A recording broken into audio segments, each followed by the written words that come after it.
Hello and a big welcome to the channel. I'm the Motorsport Madman and this is practice 1 ahead of the 2022 Sao Paulo Grand Prix. This is round 21 out of 22 this season, and yeah, welcome in. If you are new to the channel, if you're a Formula 1 fan, then please do get yourself subscribed. I'm live every single qualifying and every single race, and it is a different format this weekend. It is a sprint race weekend, so it's qualifying tonight. Join me for qualifying at, I think I'll be live 6:45, I think it is, for 7 PM quali. Let me just check that really quick.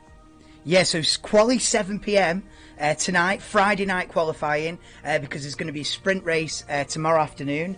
So yeah, it's weird. So only one practice session before qualifying. Obviously practice 1 starts in like 5-6 minutes. Let me just turn the music down a little bit. Sprint races, so yeah, I'm not a massive fan, but it is what it is. Turn down that music there. We don't need that on full blast, do we? But yeah, so we've got practice 1 today. In fact, I can get the schedule up. This will be the schedule this weekend. Is the mic still on? Yeah. So this is the schedule this weekend that I'll be live. So obviously practice 1 live now starts in about 5 minutes, and then I'll be live 6:45 tonight for qualifying starting at 7 PM.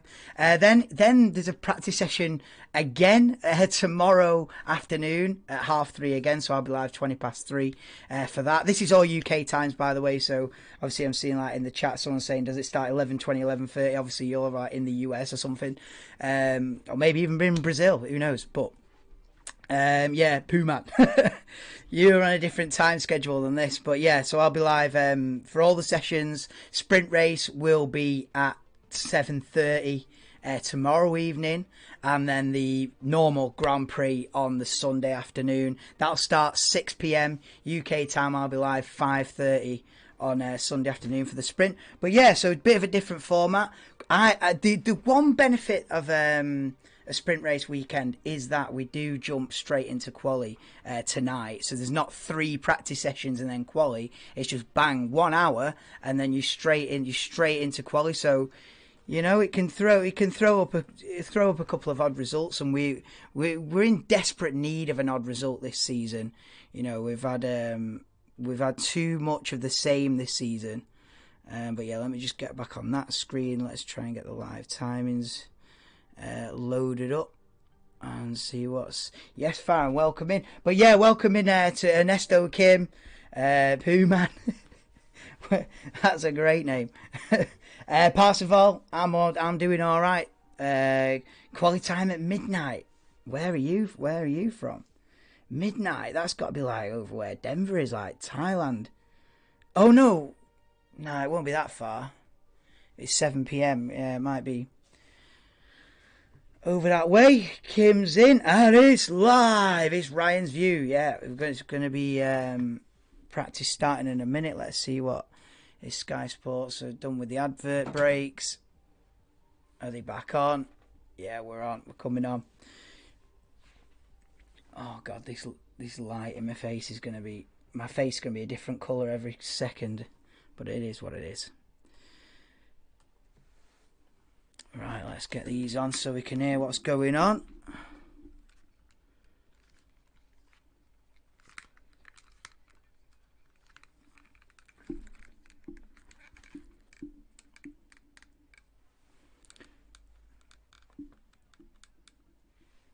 Can Mercedes finally win a race this season or what? Or is it going to be Max winning 16 races?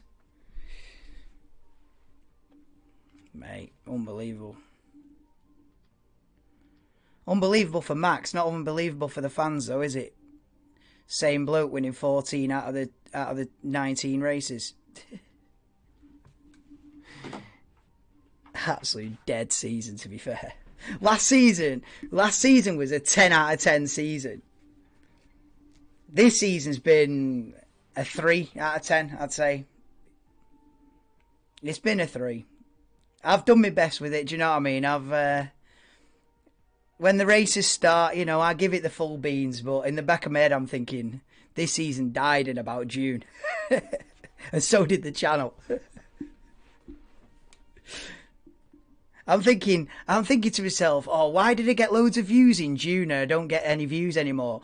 And then the other week it dawned on me and I thought, I know exactly why. Because the season's dead. That's why. Because the same guy is winning every week for 10 months in a row. That's why. So who the bloody hell's watching? Do you know what I mean? Only the hardcore fan base is still watching races this season, man. Only the hardcore fan base. All the casual fans have gone. It's already over. Like, why are they still racing? Like, it's already won. It's mad. It's like a Premier League team winning the Premier League at Christmas. Do you know what I mean? And they've still got like 12 fixtures to play, and it's like dead. But the battle between Alpine and McLaren for P4 and constructors, you know what I mean? That's the main story. But yeah, there's still good races. Like Brazil's obviously it's still going to be a good race, but it's just a shame that that it's already done. What is this? All this new infield bit? Whoa! Brazil with this massive new infield.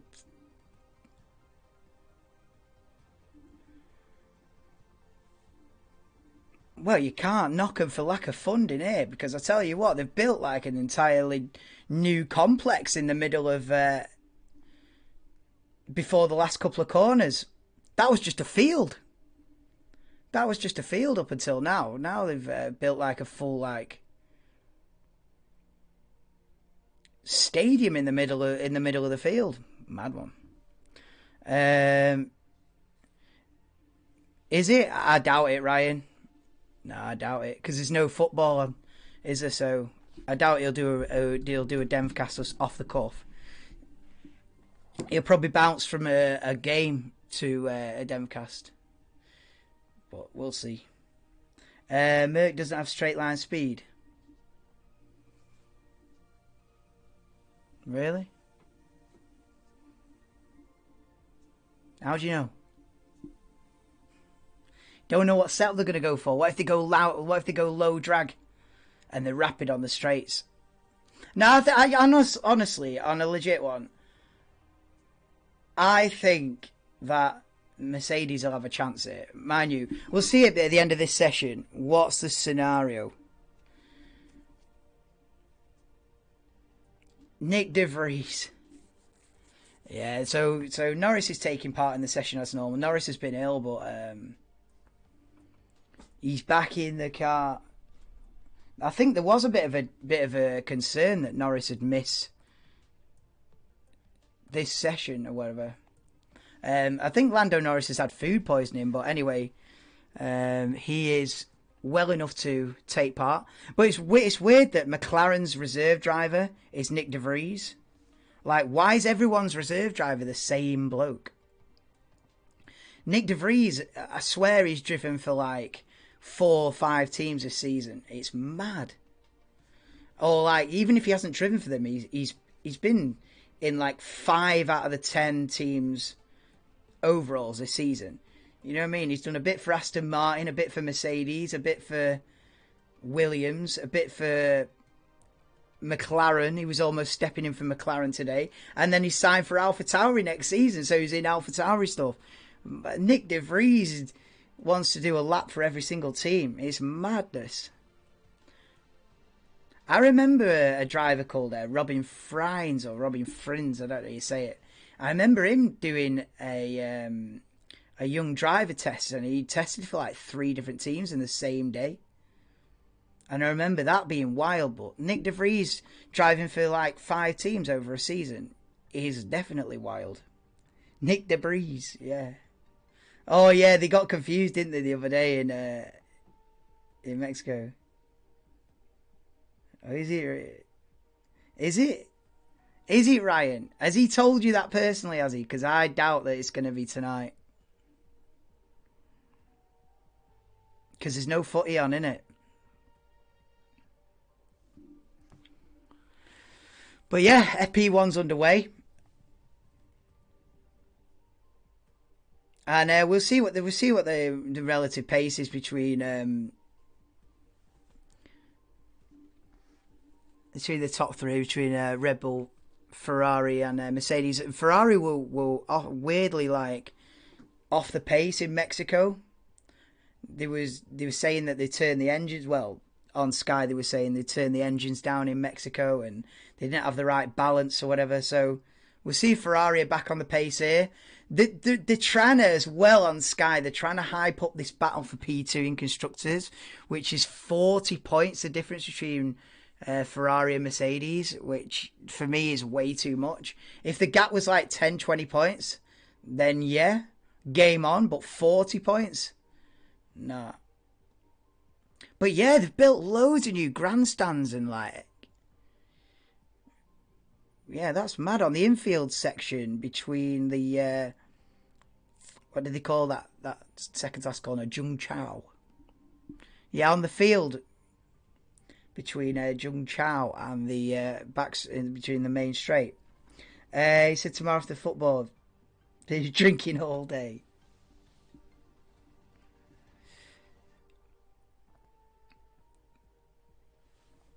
Oh, we'll see. I'm on the juice.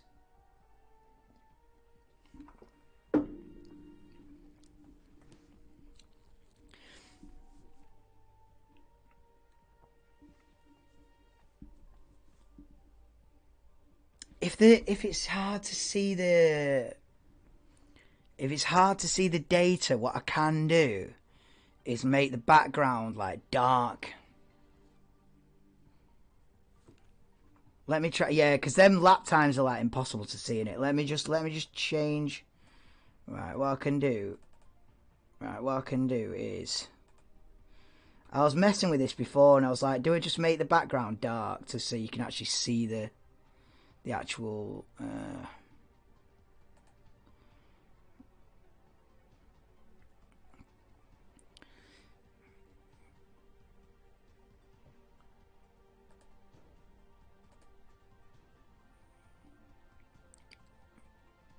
Max Verstappen has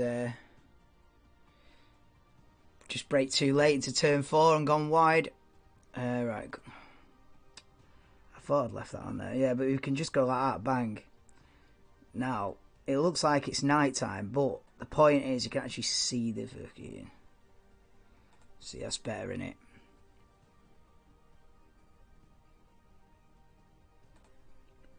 Yeah, that's actually better because you actually read the lap times and stuff. The sun's gone down in Interlagos.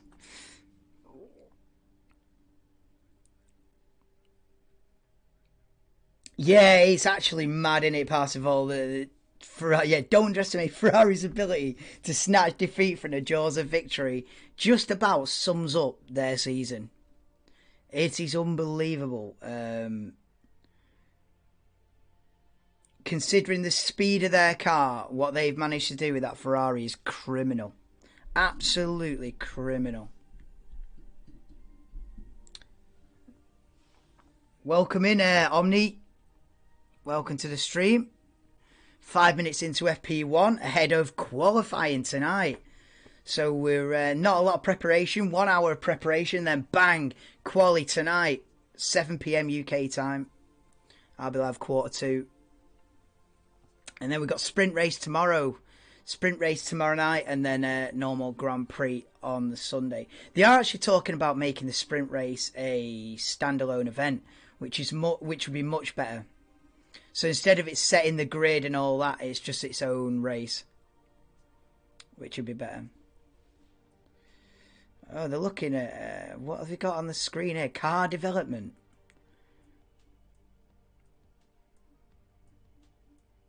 Yeah, Aston Martin have made the...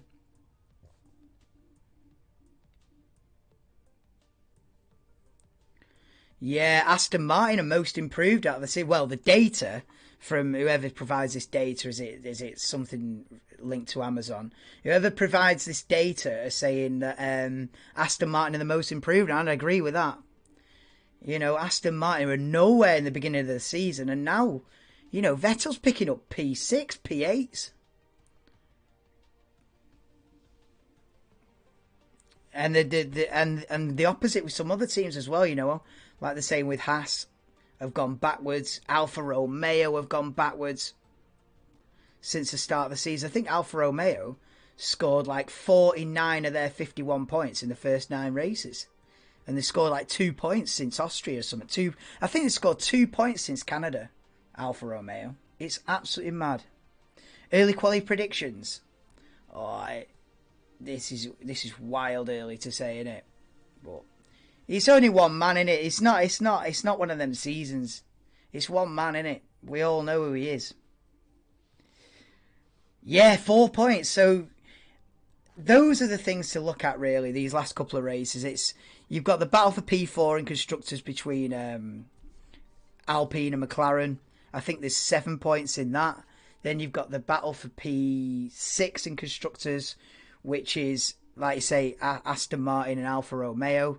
Alfa Romeo, I think, like you say, 4 points ahead of Aston Martin for the P6. And then P8, I think, is 1 point between AlphaTauri in 9th and Haas in 8th. I think the 35 and 36 points. So, those are the plots now. Unfortunately, those are the plots now with 2 races to go. Max has absolutely ran away with it. It's been ridiculous. Even the seasons that were dominated by Mercedes were better than this, because at least Rosberg was able to fight Lewis. You know what I mean? Even the years where it was like Mercedes winning every single race from like 14 to like 20, those 6 or 7 years, at least Rosberg had a good go. Do you know what I mean? 14, 15, 16. Rosberg even beat him in 16, but and then 17, Ferrari were there. 18, I don't remember much. I think Red Bull had a few wins. Ferrari had a couple of wins. 19, Ferrari had that engine, didn't they, that was like deemed illegal. But Ferrari were quick, got a few wins or whatever. So it was always some sort of competition going on, even when Lewis was dominating seasons. But this year,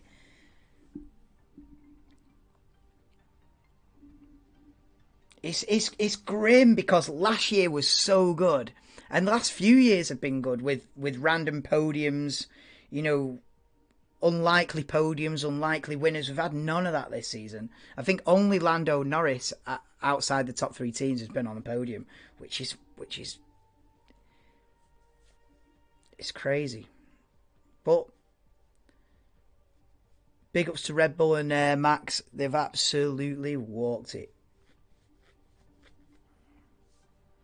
We're on board helmet cam with Carlos Sainz. So early on, with 10 minutes gone, and it's Bottas P1. Stop the count. We'll have that as a result. We'll have that in quali. Bottas, Verstappen, Perez, Ocon, Zhou. Yeah, so we'll have both Alfa Romeos top 5 in quali. That'll do. But yeah, early quali predict. Yeah, it was an outlier. It was an outlier. I wish it wasn't. I wish that was the norm, but it was an outlier. Last season was, even with the way it ended and everyone was fuming and everyone was like, I'm never going to watch Formula 1 ever again. It's all rigged. It's all rigged. He's robbed him. All that bollocks aside, it was the best season I've ever seen. And I've watched this for near 20 years. And all that Abu Dhabi rubbish to one side, that's the best season I've ever seen last season. Better than 2008. 2008 was a good one. 2010 was a good one. 2012 was really good. But last season was the best of the lot. No, the way they were shoving each other off the circuit and everything. I loved when it got dirty and controversial and everything. I absolutely loved it. I loved Abu Dhabi, me. I know everyone else didn't. I'm the only person who absolutely loved it. Because the more drama, the more controversy, the more just chaos, the more I love it. So Abu Dhabi for me last season couldn't have been any better. You had them literally going side by side into turn 9 for the championship, right? And Toto Wolff on the team radio going, "No, Michael, no, this is so not right." That for me is absolutely perfect. It'd never get better than that for me. Everyone hated it, and it was, everyone hates the sport for it for eternity and beyond. But for me, that was the absolute peak. Yeah, best season since 2012 last season, yeah. For a neutral last season was incredible, yeah. And I am neutral. My favourite driver is bloody Mick Schumacher, so you might as well say I'm neutral, innit? Because he won't even be here next year, so being a Mick Schumacher fan is, I might as well be a bloody Latifi fan for all it's worth. So yeah, I didn't mind who won. Do you know what I mean? I just wanted it to be close and gloves off, and it was. It was full gloves off last season. It was epic. It was a changing of the guard as well. It was the old veteran going against the new blood. It was the changing of the guard. It was epic. I mean, if Lewis can come back next season, I'd back it. I would enjoy that if he can have another shot at it next year. Would be mint. Yeah, F1 Twitter last year was not so incredible. Do you know, I used to get involved in that. I used to be, get involved in little rants and like have a go at people, and then they be, do you know what I mean? These slinging matches. I used to get, and these days I've probably done about 5 tweets this year. Do you know what I mean? I don't even bother with Twitter anymore. And I used to be like, if I saw something I didn't agree with, I'd be on him. I'd be saying, well, no, actually, that's not the fact. The fact is, and I used to be and then they'd come back at me, and I used to be in all the bloody dramas. And then about a couple of years ago, I was like, nah, do you know what? Not worth it. Absolute bollocks. So yeah, I've done about 3 tweets this year, probably. About less than 10. Not even bothered with it. It's just horrendous. A lot of the new fan base is like unbearable, to be honest. But it is what it is. Yeah, I think he is Parsifal. Yeah, I think Mick is going to be replaced. Yeah. I hope not. I'm still praying. I'm clinging on to hope that Mick keeps his seat. I think there's maybe an outside chance. Let's say Mick gets in the points here this weekend. Does it change things? Maybe. Unless the announcement comes out in the next couple of days that he's already been dropped. But maybe if Mick can pull some out of the bag this weekend, maybe it saves his career. But I think they've signed Hulkenberg, haven't they? Truth be told. I think they've signed Hulkenberg. In fact, I saw a thing before on Twitter, because I still read it, I just don't get involved. I saw a thing that said Schumacher's looking at a Mercedes reserve role next season. Meh.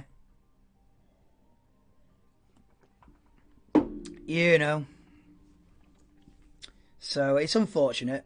But then I've got to be thinking, right, who am I going to support next season? Because I always have like a favourite. Last couple of years it's been Mick, but then I think before that, I like Fernando and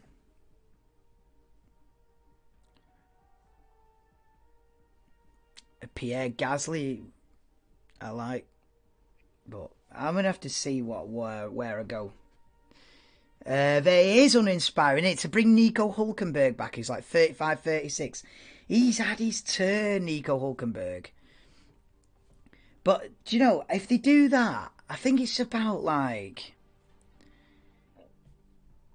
a safe pair of hands. It's not an exciting signing, that, is it? It's like a team signing James Milner. It's not an exciting young talent, but it's a safe pair of hands with experience and, like... But it's boring, though, isn't it? Would you really ditch Mick Schumacher for Nico Hulkenberg? I wouldn't, but then I'm a bit biased. But you know, Schumacher's got his career ahead of him. Nico Hulkenberg's got his behind him. But if you're Haas, you're probably thinking, yeah, but Hulkenberg isn't going to smash it into the wall 6 times a season and cost the team 10 million quid. Oh, well, probably much more than that, you know what I mean? 10 million's a horrendous estimate, more like bloody 50 million. But, so, for the team, it's like, they might just be thinking, let's just get someone in the car who ain't going to smash it up once in every 4 races. Do you know what I mean? So, there you go. If you're thinking with your wallet, maybe you go Hulkenberg in it just as a stopgap for a year or two, and then see what's the next talent on the horizon, you know, in another couple of years. Maybe that's the thinking, but I think they should believe in Mick. I think if they say to Mick, right, you didn't start off the season well, you've made a couple of unforced errors that you shouldn't have, you've made a few mistakes, you haven't scored as many points as we'd like you to, but we believe in you, you're coming good, you've had a few good races where we think you can progress, you're now beating Kevin, which now he is, more often than not, he's beating Kevin. You know, I'd love them to turn around and have that belief in Mick and say, right, we believe in you. Show us what you've got, 2023. No more messing about. No more sticking it in the wall at the end of a session when there's no need to. Knuckle down. Bam, we'll give you the belief.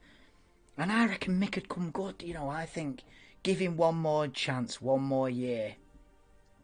And if he's still anonymous next season and, you know, still finishing 17th and crashing, then all right, you've had a go. Lewis and Max better than Charles and Max. It wasn't even a championship battle though, was it, between Charles and Max? It wasn't. I wish it looked like that in the first 6 or 7 races. You're thinking, yeah, here we go. You know, Max v Charles, here we go. You know, that's what I thought this season would be. That, you know, after those first 3 or 4 races, you're thinking, right, last season was Max v Lewis. This season, Max v Charles. Here we go. I'm on it. I'm loving it. And then it was just Max wins, Charles crashes, Charles sets on fire, Charles in the wall, Max wins. And by mid-season, by the end, by summer break, it's like GG's, game over, it's done. Yeah, possibly quit Twitter for good. Yeah, it's a weird one at the minute. Twitter as well. Elon Musk is on a mad one. He's changing like 20 things a day at the minute. He's absolutely gone nuts with it. Was Schumacher signed for Alfa Romeo? What, in the beginning, like 2 years ago? Yeah. He was part of the Ferrari Young Driver programme. He would have been better off with Alfa Romeo, but I think they had Leclerc coming through at the same time or the year before. And then they got Raikkonen, didn't they, Alfa Romeo? They got Raikkonen. So what are you going to take? Like a 21-year-old Mick Schumacher or Kimi Raikkonen, innit? You're going to take Kimi Raikkonen. So and then what did he have? Raikkonen Giovinazzi? Yeah, it should have been Raikkonen Schumacher, innit? A couple of years ago, but oh, shoulda, woulda, coulda, innit?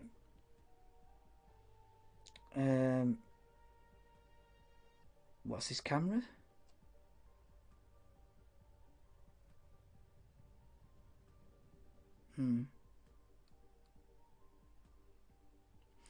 Oh right, they've got some onboard. Well, they've got some camera on the Red Bull that's. It's not for TV. It's a camera for the team to detect airflow or heat or something. God only knows. Madness. But everyone's back in the garage now, apart from Ricciardo, Tsunoda, Latifi. Only 3 cars out on track. 38 minutes to go. Oh, I never got the timer going, did I? Oh, never mind. We'll live. Yeah, wish Schumacher signed for Alfa Romeo. Yeah. This technically mixed rookie season. Yeah, last year was. Yeah, last year's not even relevant, is it? That Haas was so far off the pace. Yeah, you can't really count last season. It would be harsh to. FTX scandal. Yeah, I don't exactly know the full details with it, Parsifal, but are they going bust slash bankrupt slash liquidation slash it's collapsed? And aren't they being bought out by Binance or something, or Binance are saving them or buying them, or I don't know, man. But you know, as far as I know, the crypto world is not in a good place at the minute. I mean, I don't know much about crypto. I don't follow it, but I know it's not in a good spot at the minute. So the thing is, I saw a graphic that I think something like 7 out of the 10 teams have got major cryptocurrency brand sponsorships. Like, look at Red Bull with the what's it, Bitly or something like that. Well, most of all the major teams have got like cryptocurrency sponsors. It's a bit mad if it's a bubble, and then in 2-3 years, like, no one gives a damn anymore, and then game over. In fact, someone compared it to, like, Formula 1 used to be full of tobacco sponsorships back in the day. People saying, like, crypto's like the new tobacco sponsorship. It's like, it's made its way into every single team, but how long it lasts, I'm sceptical. But that might be the first sign of it sort of going backwards, the FTX thing. You know what I mean? Maybe the market's too diluted now, and it's like, right, there's a million brands all trying to get in on it. One too many. I'm alright, Ernesto. Welcome in. How are you doing, mate? If you're about later, it's qualifying tonight, Friday night qualifying, 7 p.m. UK time. I'll be live at 6:45. And so we just get the one practice session, bang, straight into quali, then a second practice session tomorrow afternoon, followed by the sprint race tomorrow evening.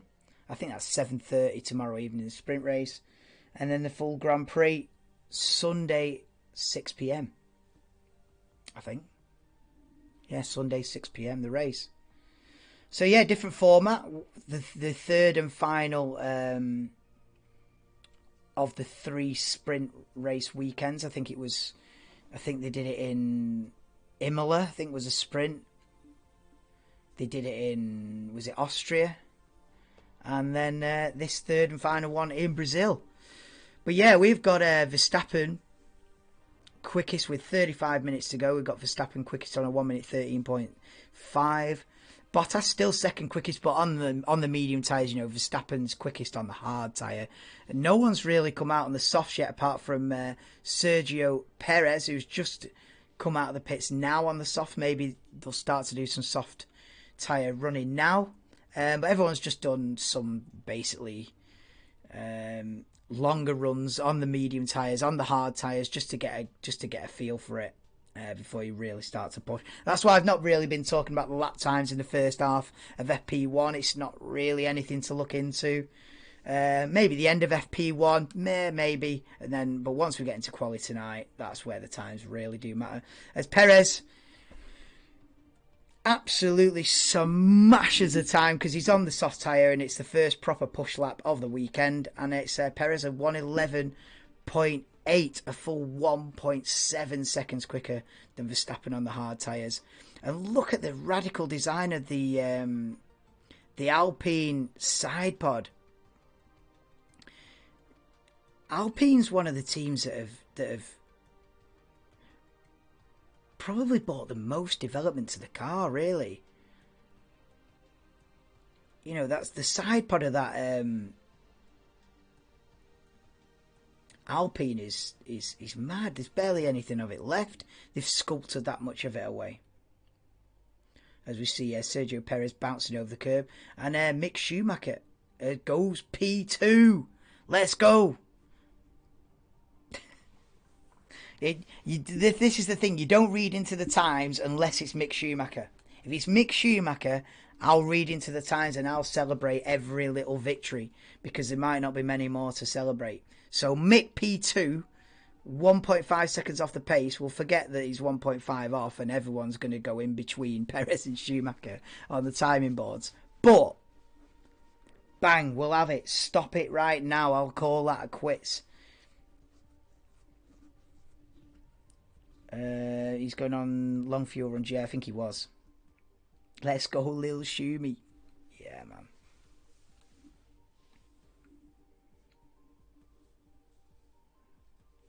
Three days off. Oh, get in, Ernesto, lad.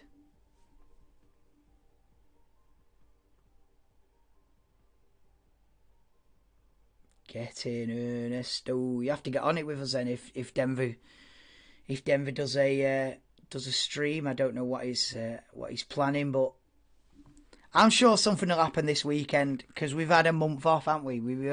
I ain't seen anybody for a month. So, well, probably about 3 weeks, isn't it? But hi, Ranto. Welcome to the stream, mate. I'm doing good. Ready for the Brazilian Grand Prix weekend. Ready for quali tonight. We get that's what I was saying before. You know, the good thing about sprint race weekends is not really the sprint race itself. I'm not really a fan of it, to be fair. I think it's a bit.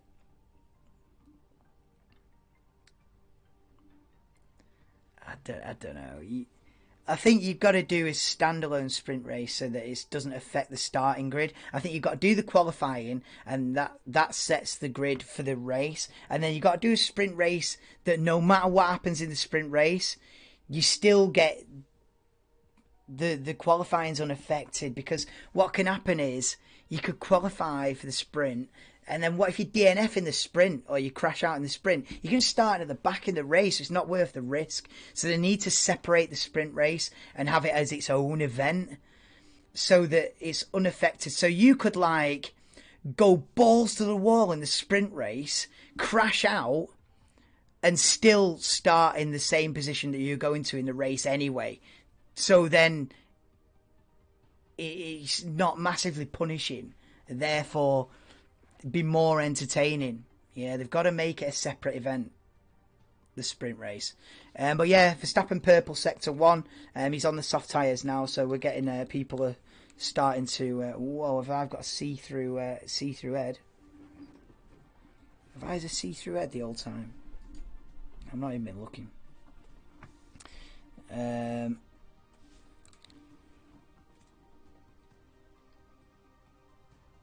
Look at that, it's Haas 2-3. Oh, Verstappen makes it a Red Bull 1-2, then Perez 11.8. And Verstappen...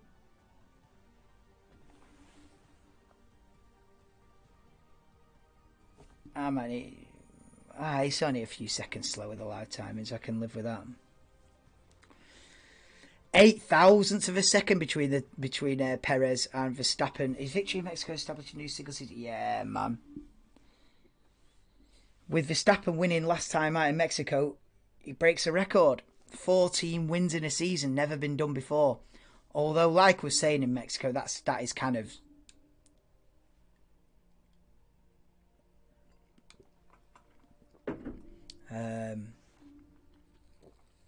Max Verstappen complaining of understeer.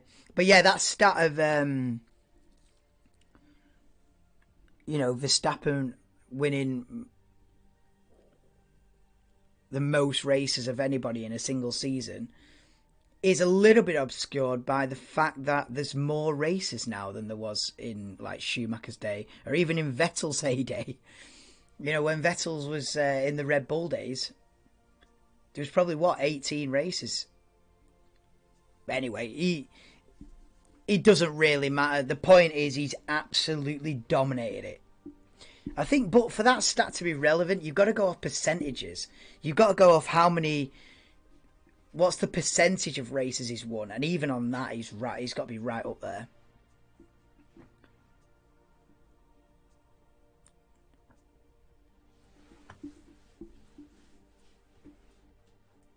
Yeah, so it is Perez, Verstappen 1-2. Then Magnussen, Schumacher 3-4. But they're on the mediums. Hamilton on the mediums as well in P5. Bottas. And Bottas on the soft tyres goes P3 then, a 1:12.8. I think that's a full... And it is a full second off the pace then for Valtteri Bottas in P3. As we see Lewis Hamilton just crawling round at the minute, probably preparing for a lap.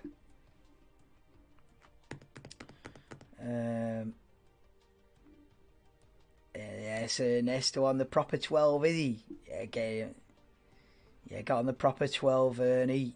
I call you. I only say Ernie because that's what Mike called you once. Alonso goes P3. On the mediums, let's go, Fernando. Yeah, so Parcel says, sprint race on Friday with no practice. Oh, I imagine that. Just straight in, no setups, nothing. No, I think you gotta have one practice session, because that would be like... Teams would probably complain it's dangerous if you don't have any practice. I don't know. Points awarded top 10. Quali on Saturday, race on Sunday. Yeah.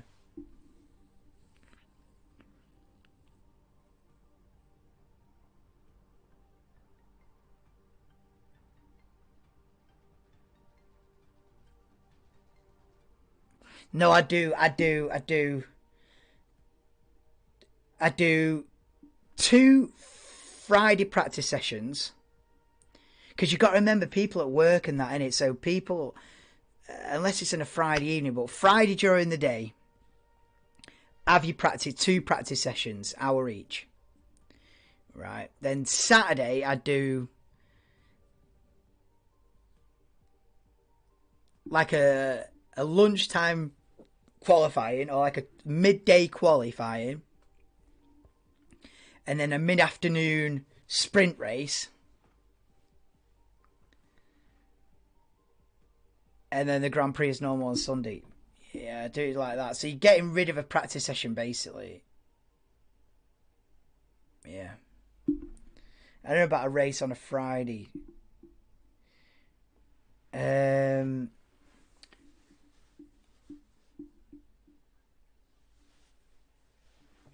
Leclerc's gone P3 as well. I don't know if that's on the soft tyres. I think that's on the mediums as well. So it is Perez, Verstappen, Leclerc, Alonso, Bottas, Albon P6. Let's go. But yeah, 25 minutes to go in the first practice session. Here's George Russell starting a flying lap. Then he's on the medium tyres, DRS open into turn 1. And George is down in 15th at the minute then, so he hasn't really set a proper lap time yet. Until now, it comes down to turn 4. I think he's backed out, and George Russell still won't set a proper lap time. 2 kids, others, oh my god. 3 altogether. You got 3 kids, have you, Anto?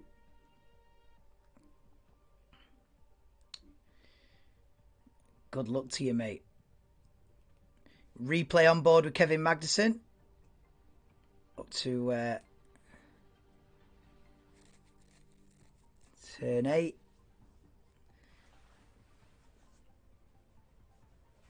Yeah, locking the front right, Kevin Magnussen, and almost driving completely off the circuit there. At turn 8.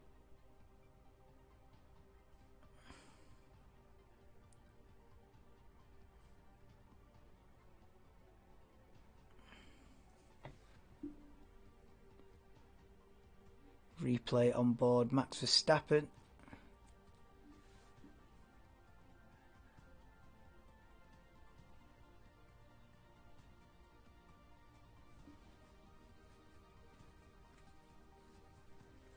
Ferragura.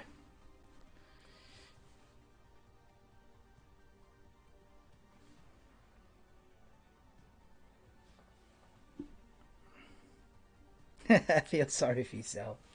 No, listen, you're doing well. You got a family.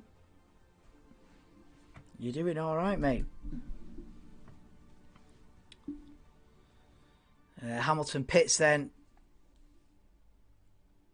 So who set a lap time on the soft then? So the two Red Bulls have set a lap time on the soft in second. Bottas has set a lap time on the soft in fourth. Albon in sixth as well. Zhou in 10th. And Latifi. So yeah, only the Red Bulls, Alfa Romeos and Williams have set a proper lap time on the soft tyre. Vettel goes P9 then. As Leclerc is on the start-finish straight now. About to start a lap then is Charles Leclerc. And Russell goes P13, but I still don't think that's a proper lap. Tsunoda goes 15th at 113.8. And yeah, so Sainz, Ocon, Norris and Ricciardo at the bottom haven't even put a set of mediums on yet. The two McLarens, Sainz and Ocon, still with a lap time from the beginning of the session on the hard tyres, so I don't know what they're messing about at, but let's have a proper lap.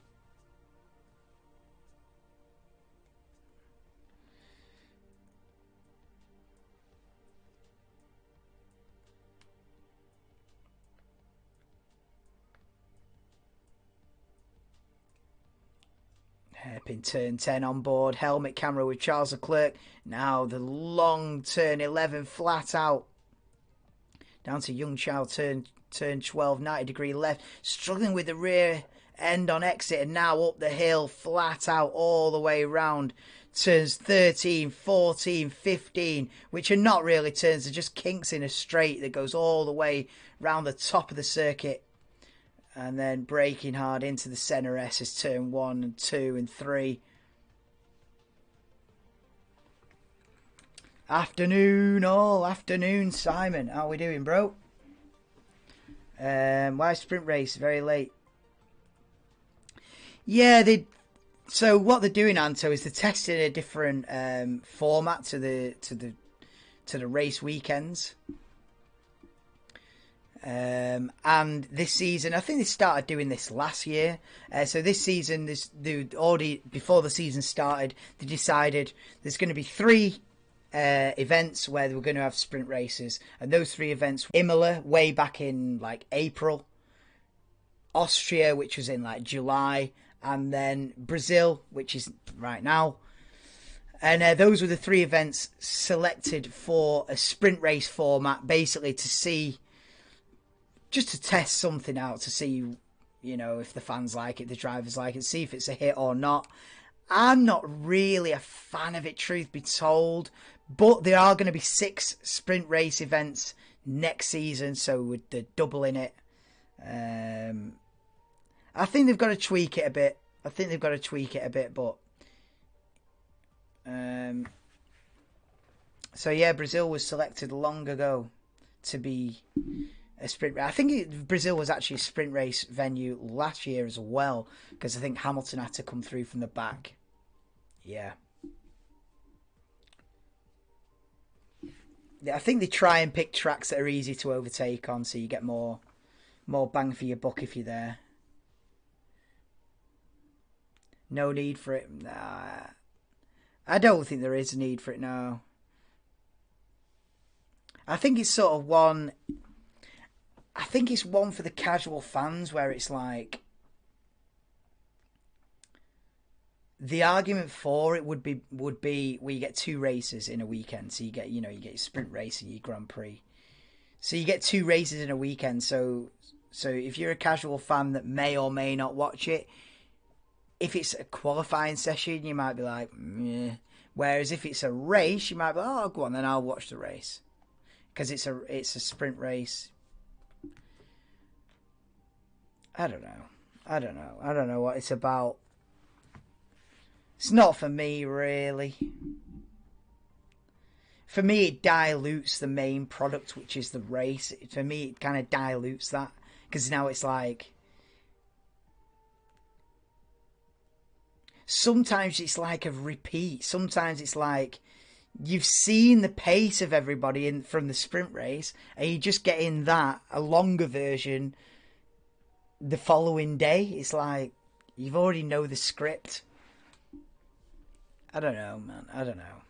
I'm not a massive fan of it, but they've done worse things. I remember them trying out knockout quali. Or what the hell did they call it? Where a car would get knocked out of quali every like 90 seconds, and that was horrendous. So you got to respect the fact that they're trying something, they're testing something, they're having a mess about, they're seeing what, you know what I mean. So you've got to applaud that, really. You know, they're giving it a go. Some things work, some things don't. It was on last year. Watch it anyway. Yeah, I'll watch it anyway. You know what I mean.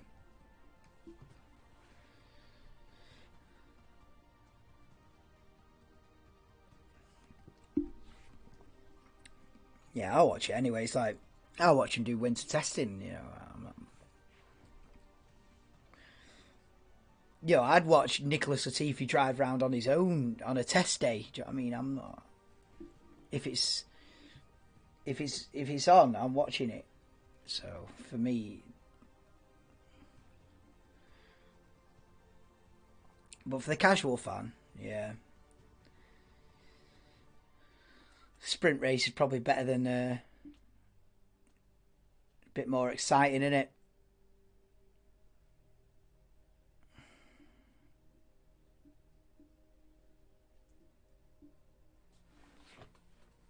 What have we got now? Ferrari 3-4. They're on an ad break, so I don't even know what's happening out on circuit, but it seems that Sainz and Leclerc have gone 0.3 of a second slower. I think Sainz is 0.3 off Verstappen and Perez. So not bad. They're looking like they've got better pace than they had in Mexico anyway. Ferrari had a nightmare in Mexico. Bottas still P5, then Alonso, Albon, Gasly, Zhou, Magnussen. I think there's only about 6 cars out there. Come on, guys. You've got... What have they got left? 15 minutes? And then next time they're out is quali.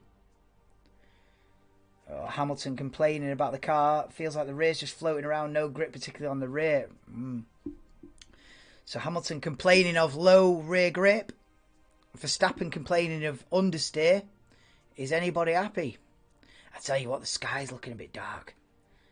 I just wonder if there's going to be some rain. Before quali, I'm going to look at this the weather forecast because there's a threat of some rain this weekend. And that would spice us up.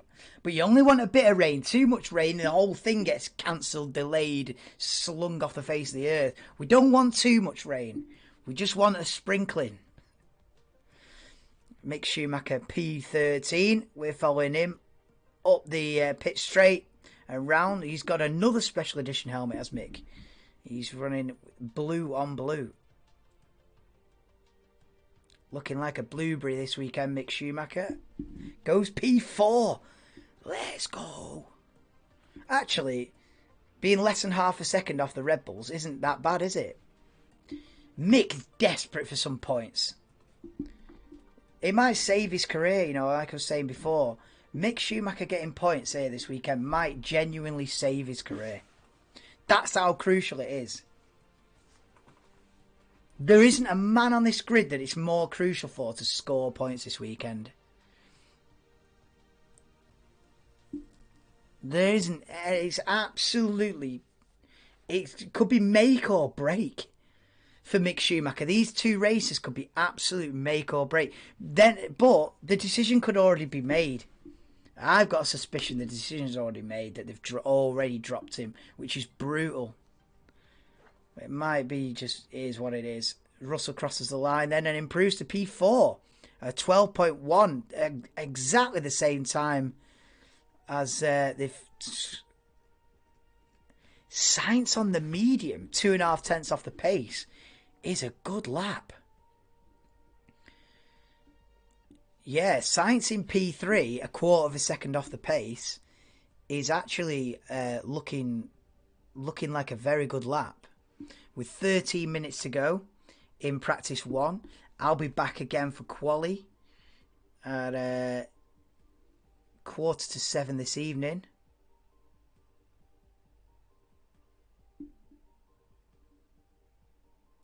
But yeah, 13 minutes to go it is. Perez, Verstappen, Sainz, Russell, Schumacher, Leclerc. Top 6. As we see a replay with George Russell locking into turn 8, I think. And a replay on board. Kevin Magnussen down to turn 4 then, as he locked the rear inside. Oh no, he's just ran wide on the exit. He's just taken too much speed into turn 4 there. It's simple as that, really.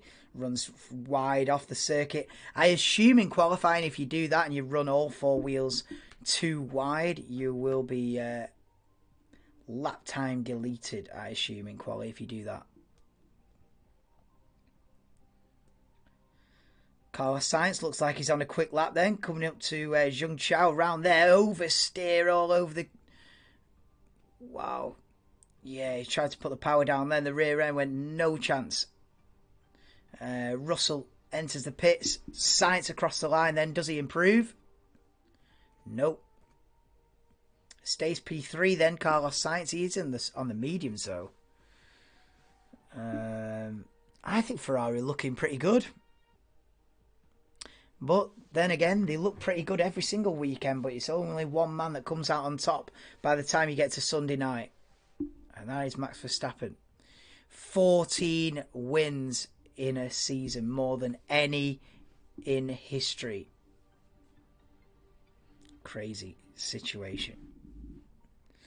Replay with Sainz then into Zheng Chao. This is going to be the oversteer moment that I was just talking about. It just takes a little bit too much curb on the inside there. Tries to get the power down and it's oversteer city there. Nice little slow-mo. Bit of...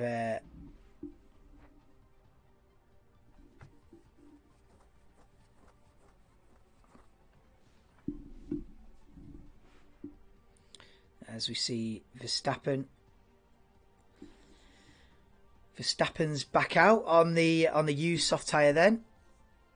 Hey, Schumacher could finish the session top 5 here. Let's go. 10 minutes to go.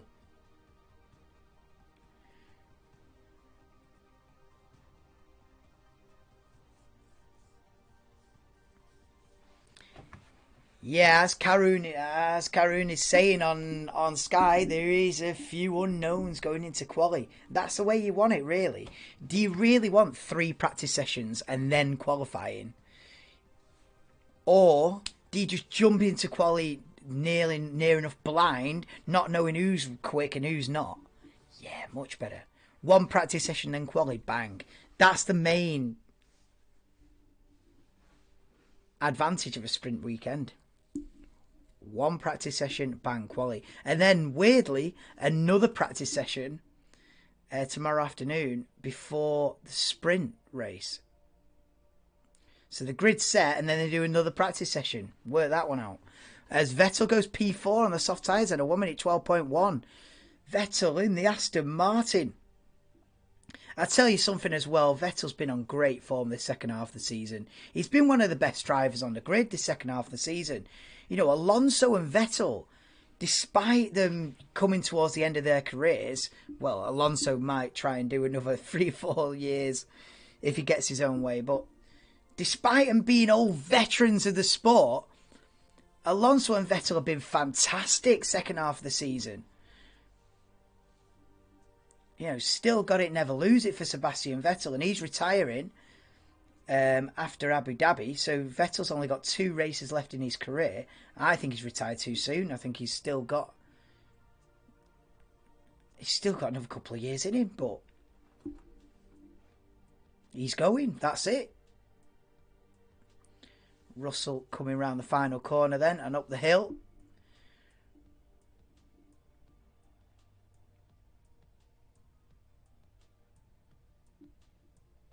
Does Russell improve? Does. So Russell improves to a 1 minute 12 flat and goes P3. So it's now Perez, Verstappen, Russell, Sainz, Vettel, Schumacher, Leclerc, Gasly, Bottas, Alonso, top 10. Hello, welcome in, Twisted Fairy. How we doing? How is it going? You join us with about 7 minutes to go in the first practice session. So get in. Wow, big lock-up for Hamilton there in turn 8.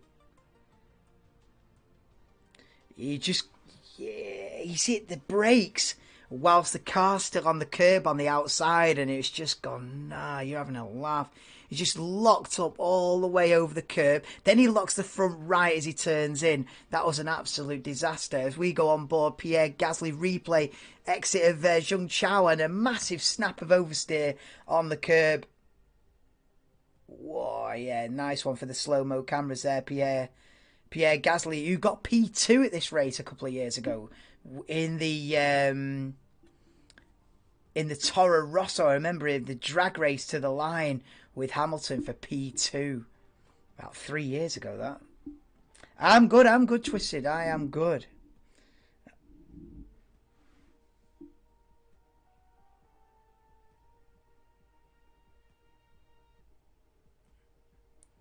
We're watching Valtteri Bottas up the hill then towards the line. Is he going to improve? He's got DRS opener and a slipstream.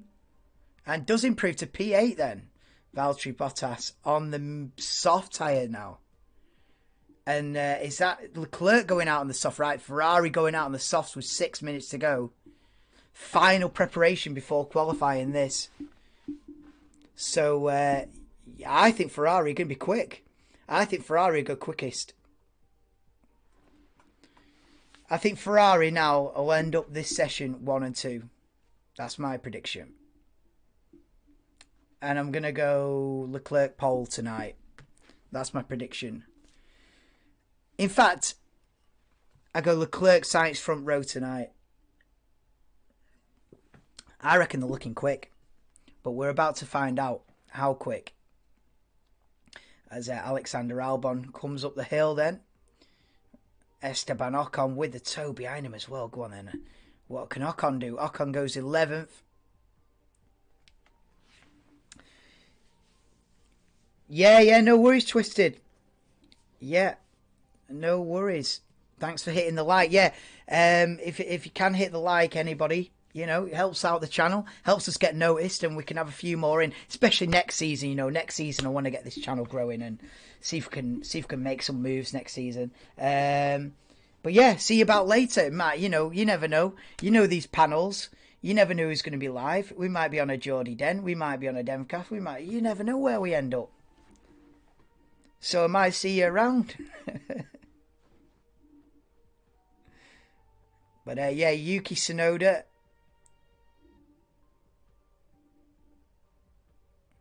Yeah, Tsunoda's absolutely fuming, as always. Tsunoda is always raging, isn't he? He's always massively pissed off, Tsunoda. I've never heard him happy. He looks like this innocent, like, smiley, friendly guy. Do you know what I mean? He looks so timid. And yet he's absolutely furious all the time in the car. If you see him, he just looks like a kid. But he's always in the car, yeah, fucker. Everyone's in the way and the whole world's against me and the car doesn't drive and I can't even turn and everything's broken and the world's collapsing. He's absolutely furious.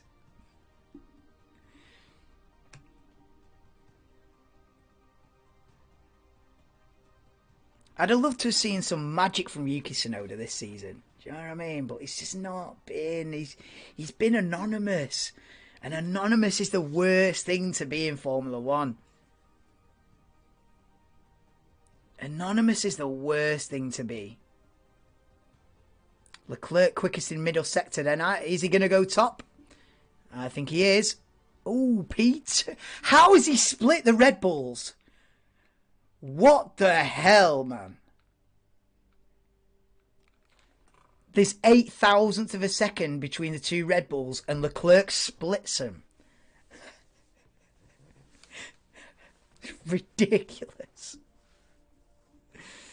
There's less than 1/100th of a second between the top three, which is ridiculous. ridiculous.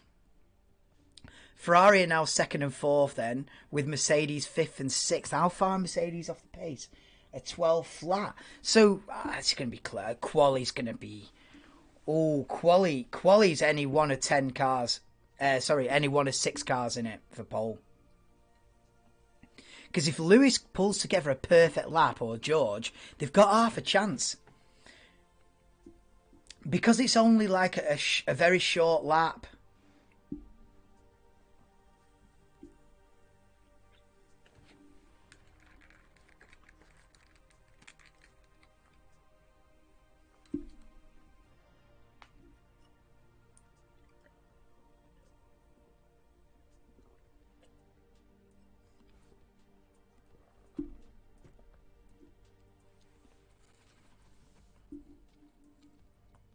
But yeah, 2 minutes to go then.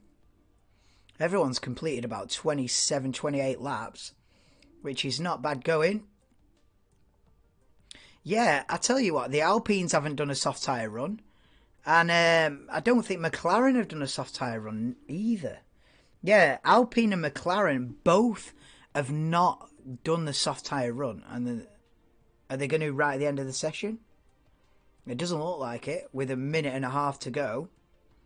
It's Perez, Leclerc, Verstappen, Sainz, Hamilton, Russell, top 6. Then we've got Vettel, Schumacher still up there in P8. Mick Schumacher, who needs points to save his career this weekend.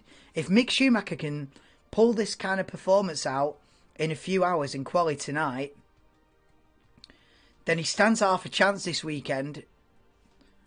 And he needs to stand a chance this weekend if he wants to be in this sport next season.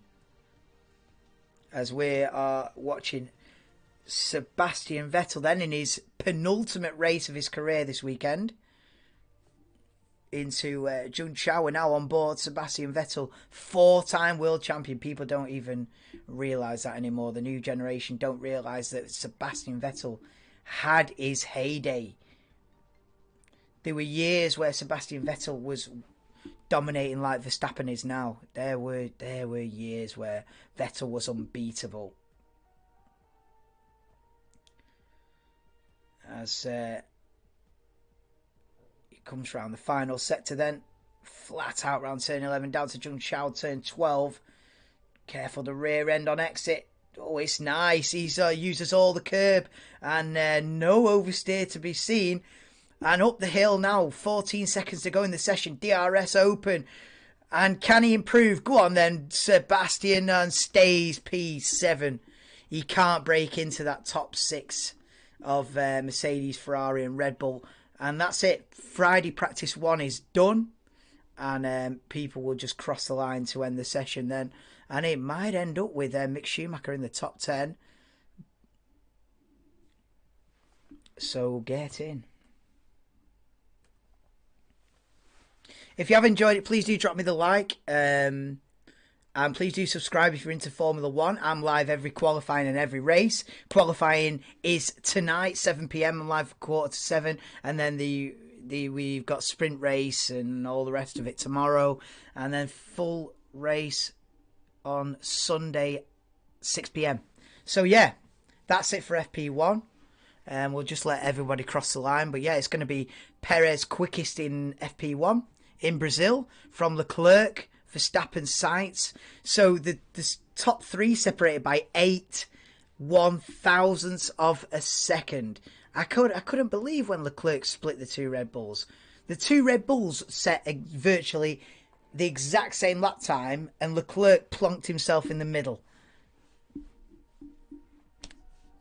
Literally no margin between the top 3. And then we've got Carlos Sainz P4. It's going to be the 2 Mercs of Hamilton and Russell 5th and 6th. And then we've got Vettel, Schumacher, Bottas, Gasly, Alonso, Albon, Ocon, Stroll, Norris. Way down in 15th, but didn't set a lap on the soft tyre as far as I know. Then we've got Magnussen, Latifi, Zhou, Tsunoda, and Ricciardo last but not least. But yeah, I don't think Alpine or McLaren did a representative lap time there, so don't cry yourself to sleep, because if you're a McLaren fan, they haven't had a proper go at it yet, and neither have Alpine. So join me in a few hours.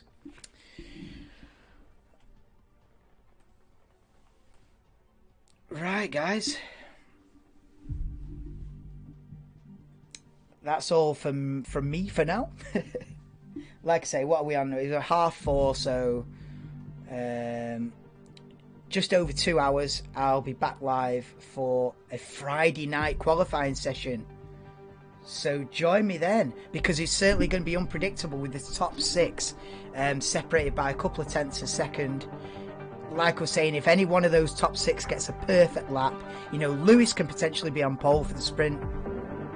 You know, George can be on pole for the sprint if they get perfect laps together. So yeah, it's looking to be competitive. It's a short lap as well, which helps out the lap times in terms of everyone being close together. So yeah, peace out, guys. Join me for qualifying 6:45. Don't miss it. Anybody could be on pole, even Mick Schumacher. Let's go. See you later, guys.